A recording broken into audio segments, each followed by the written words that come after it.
The Story of the Three Little Pigs, Perspective Number 1, from English Forests and Forest Trees. There was an old sow with 3 little pigs, and as she had not enough to keep them, she sent them out to seek their fortune. The first that went off met a man with a bundle of straw, and said to him, "Please, man, give me that straw to build me a house." Which the man did, and the little pig built a house with it. Presently came along a wolf and knocked at the door and said, little pig, let me come in."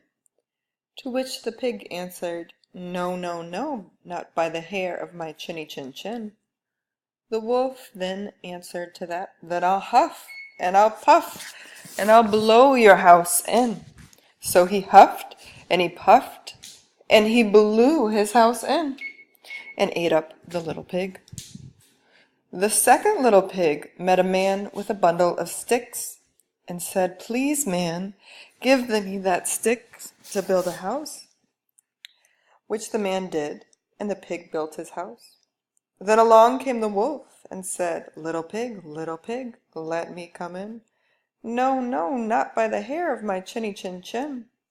"Then I'll huff, and I'll puff, and I'll blow your house in." So he huffed, and he puffed, and he puffed, and he huffed, and at last he blew the house down, and he ate up that little pig. The third little pig met a man with a load of bricks, and said, "Please, man, give me those bricks to build a house with." So the man gave him the bricks, and he built his house with them. So the wolf came, as he did to the other little pigs, and said, little pig, let me come in." "No, no, not by the hair of my chinny chin chin." "Then I'll huff, and I'll puff, and I'll blow your house in." Well, he huffed, and he puffed, and he huffed, and he puffed, and he puffed, and he huffed, but he could not blow the house down. When he found that he could not, with all his huffing and puffing, blow the house down, he said, little pig, I know where there is a nice field of vegetables." "Where?" said the little pig. "Oh, in Mr. Smith's home field. And if you'll be ready tomorrow morning, I will call for you, and we will go together and get some for dinner." "Very well," said the little pig, "I will be ready. What time do you mean to go?" "Oh, at 6 o'clock." Well, the little pig got up at 5, and got the vegetables before the wolf. The little pig said, "Ready, I have been and come back again, and got a nice potful for dinner." Then the wolf was very angry indeed, and declared he would eat up the little pig, and that he would get the chimney after him. When the little pig saw what he was about, he hung on the pot full of water, and made up a blazing fire, and just as the wolf was coming down, took off the cover, and in fell the wolf. So the little pig put on the cover again in an instant, boiled him up, and ate him for supper, and lived happily ever after. The True Story of the 3 Little Pigs by John Cieza. This is perspective number 2. Everybody knows the story of the 3 little pigs, or at least they think they do. But I'll let you in on a little secret. Nobody knows the real story, because nobody has ever heard of my side of the story. I'm Alexander T. Wolf. You can call me Al. I don't know how this whole big bad wolf thing got started, but it's all wrong. Maybe it's because of our diet. Hey, it's not my fault wolves eat cute little animals like bunnies and sheep and pigs. That's just the way we are. If cheeseburgers were cute, folks would probably think you were big and bad too. But like I was saying, the whole big bad wolf thing is all wrong. The real story is about a sneeze and a cup of sugar. This is the real story.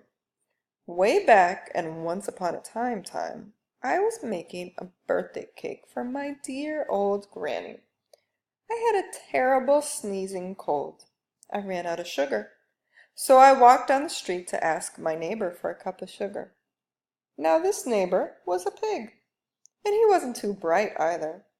He had built his whole house out of straw, Can you believe it? I mean, who in his mind would build a house of straw? So of course the minute I knocked on the door, it fell right in. I didn't want to just walk into someone else's house, so I called, Little Pig, are you in?" No answer. I was just about to go home without the cup of sugar for my dear old granny's birthday cake. That's when my nose started to itch. I felt a sneeze coming on. Well, I huffed, and I snuffed, and I sneezed a great sneeze. And you know what?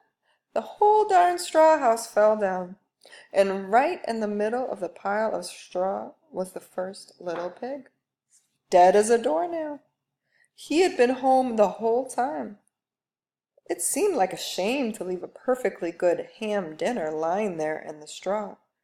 So I ate it up. Think of it as a cheeseburger just lying there. I was feeling a little better, but I still didn't have my cup of sugar. So I went to the next neighbor's house. This neighbor was the first little pig's brother. He was a little smarter, but not much. He has built his house of sticks. I rang the bell on the stick house. Nobody answered. I called, Mr. Pig, are you in?" He yelled back, "Go away, Wolf! You can't come in. I'm shaving the hairs on my chinny chin chin." I had just grabbed the doorknob when I felt another sneeze coming on. I huffed and I snuffed and I tried to cover my mouth, but I sneezed a great sneeze. Achoo! And you're not gonna believe this, but the guy's health fell down just like his brother's. When the dust cleared, there was the second little pig, dead as a doornail. Wolf's honor. Now you know food will spoil if you just leave it out in the open. So I did the only thing there was to do. I had dinner again. Think of it as a second helping. I was getting awfully full, but my cold was feeling a little better, and I still didn't have that cup of sugar from my dear old granny's birthday cake. So I went to the next house. This guy was the first and second little pig's brother. He must have been the brains of the family. He had built his house on bricks. I knocked on the brick house. No answer. I called, Mr. Pig, are you in?" Do you know what that rude little porker answered? "Get out of here, Wolf. Don't bother me again." Talk about impolite. He probably had a whole sack full of sugar, and he wouldn't give me even one little cup for my dear sweet old granny's birthday cake. What a pig. I was just about to go home and maybe make a nice birthday card instead of a cake when I felt my cold coming on. I huffed and I sneezed once again. Then the third little pig yelled, "And your old granny can sit on a pin." Now I'm usually a pretty calm fellow, but when somebody talks about my granny like that, I go a little crazy. When the cops drove up, of course I was trying to break down this pig's door, and the whole time I was huffing and puffing and sneezing and making a real scene. The rest, as they say, is history. The news reporters found out about the 2 pigs I had for dinner. They figured a sick guy going to borrow a cup of sugar didn't sound very exciting. So they jazzed up the story with all of that huff and puff and blow your house down, and they made me the big bad wolf. That's it. The real story. I was framed.